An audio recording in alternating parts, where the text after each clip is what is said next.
ಕಚೇರಿಯಲ್ಲಿ ಮುಂಬರುವ ಬೆಂಗಳೂರು ಜಿಬಿಎ ನಗರ ಪಾಲಿಕೆ ಚುನಾವಣೆ ಆಕಾಂಕ್ಷಿಗಳು ಅಧಿಕೃತವಾಗಿ ಅರ್ಜಿ ಸಲ್ಲಿಕೆ ಮಾಡಿದರು.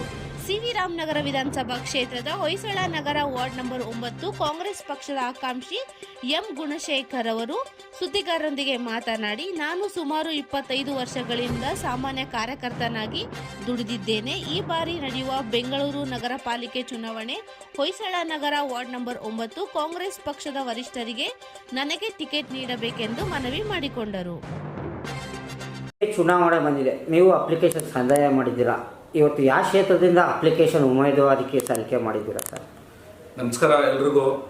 ನನ್ನ ಹೆಸರು ಎಂ ಗುಣಶೇಖರ್ ಅಂತ, ಸಿವಿ ರಾಮನಗರ ಕಾನ್ಸ್ಟಿಟ್ಯೂನ್ಸಿ ಹೊಯ್ಸಳ ನಗರ ವಾರ್ಡ್ ನಂಬರ್ 9 ಇಂದ ನಾನು ಅಪ್ಲಿಕೇಶನ್ ಹಾಕಿದ್ದೀನಿ. ನಾನು ವಯಸ್ಸಿರುವಾಗಿಂದ ನಾನು ಪೊಲಿಟಿಕಲ್ ಕೆರಿಯರ್ ಶುರು ಮಾಡಿದ್ದೀನಿ.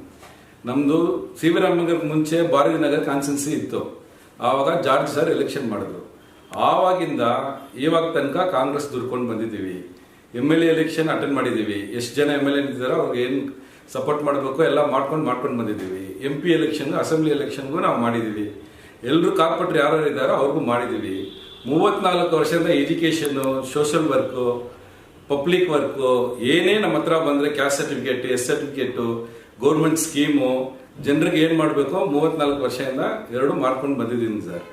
ಇವಾಗ 25 ವರ್ಷಕ್ಕೆ ಮುಂಚೆ SC ರಿಸರ್ವ್ ಬಂತು.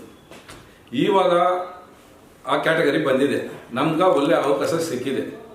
ನಾನು ಕಷ್ಟಪಟ್ಟಿರೋದಕ್ಕೆ ಕಾಂಗ್ರೆಸ್ ನನ್ನ ಗುರುತಿ ನನಗೆ ಟಿಕೆಟ್ ಕೊಡ್ಬೇಕಂತ DK ಸರ್ನ, ಸಿದ್ದರಾಮಯ್ಯ ಸರ್ನ, ಸಂಪತ್ ರಾಜ್ ಸರ್ನ, ವಿ ಶಂಕರ್ ಸರ್ನ, ಗೌತಮ್ ಸರ್ನ, ಮನ್ಸೂರ್ ಅಲಿ ಖಾನ್ ಸರ್ನ, ಎಲ್ಲರೂ ರಾಮಲಿಂಗಡಿ ಸರ್ನ, ಎಲ್ಲರೂ ನನ್ನ ಮುಖ ನೋಡಿದ್ರೆ ಎಲ್ಲರೂ ಗೊತ್ತಾಗುತ್ತೆ ಯಾವ ಭಾಗವಹಿಸಿದ್ದೀನಿ, ಯಾವ ಹೋರಾಟದಲ್ಲಿ ಇದ್ದೀನಿ, ಎಲ್ಲದರಲ್ಲೂ ನಾನು ಇದ್ದೀನಿ. ನನ್ನ ಮುಖ ನೋಡಿದ್ರೆ ನಿಮ್ಗೆ ಎಲ್ಲ ಲೀಡ್ರ್ ಗೊತ್ತಾಗುತ್ತೆ ನಾನು ಮಾಡಿದ್ದೀನ ಇಲ್ವಾ ಅಂತ. ಸೋಷಿಯಲ್ ಮೀಡಿಯಾ ಇರುತ್ತೆ, ಲೀಡ್ರ್ ಮುಖ ಇರುತ್ತೆ.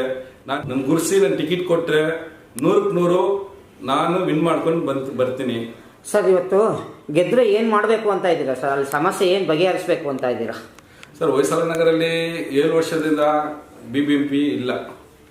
ಆದ್ರಿಂದ ಟೋಟಲ್ 0 ಆಗಿದೆ. ಪಾರ್ಕು, ಹಾಸ್ಪಿಟ್ಲು, ನಮ್ಮ ಏರಿಯಾನಲ್ಲಿ ಲೈಬ್ರರಿ ಇತ್ತು, ಲೈಬ್ರರಿ ತೆಗೆದಿದ್ದಾರೆ. ಲೈಬ್ರರಿ ಕಟ್ಟಿಸ್ಬೇಕು. ಎಜುಕೇಶನ್ ನಮ್ಗೆ ಮೈನ್ ಇಂಪಾರ್ಟೆಂಟ್ ಕೊಡಬೇಕು. ನೀಟ್ನೆಸ್ ಮೈನ್ ಇಂಪಾರ್ಟೆಂಟ್ ಕೊಡಬೇಕು. ಜನರನ್ನ ಬೇರೆ ಲೆವೆಲ್ ತಗೊಂಡು ಹೋಗ್ಬೇಕು. ಡಿಜಿಟಲ್ ಅಂತ ಬರೀ ಮೊಬೈಲಲ್ಲಿ ಕುಂತ್ಕೊಂಡು ನೋಡ್ತಾ ಇದ್ರೆ ಆಗಲ್ಲ. ನಾ ಲೈಫಲ್ಲಿ ಪ್ರಾಕ್ಟಿಕಲ್ ಡಿಜಿಟಲ್ ನಾವು ತಗೊಂಡು ಬರಬೇಕು. ಅದೇ ನನ್ನ ಆಸೆ ಸರ್. ಅದು ಚುನಾವಣೆ ನಡೀತಾ ಇದೆ. ಆಕಾಂಕ್ಷಿಗಳು 369 ಕ್ಷೇತ್ರದಲ್ಲಿ ಇವತ್ತವರೆಗೂ 1800 ಅಪ್ಲಿಕೇಶನ್ನು ಹೋಗಿದೆ. ಇವತ್ತು ಸಾಮಾನ್ಯ ಕಾರ್ಯಕರ್ತರನ್ನು ಎಲ್ಲೋ ಕಾಂಗ್ರೆಸ್ ಪಕ್ಷ ಗುರುತಿಸ್ತಾ ಇದೆ. ಇವಾಗ ನಿಮಗೂ ಅವಕಾಶ ಎಲ್ಲೋ ದೊರಕ್ತಾ ಇದೆ. ಇವತ್ತು ಅಪ್ಲಿಕೇಶನ್ನು ಮೊದಲು ಕಾಲ್ಫಾರ್ಮ್ ಮಾಡೋದಾದರೆ ಪ್ರಭಾವಿಗಳಿಗೂ ಮಾಡ್ತಾ ಇದ್ರು. ಇವತ್ತು ಸಾಮಾನ್ಯರನ್ನು ಗುರುತಿಸ್ತಾ ಇದೆ. ಏನು ಹೇಳ್ತೀರಾ ಸರ್ ಪಾರ್ಟಿಗೆ?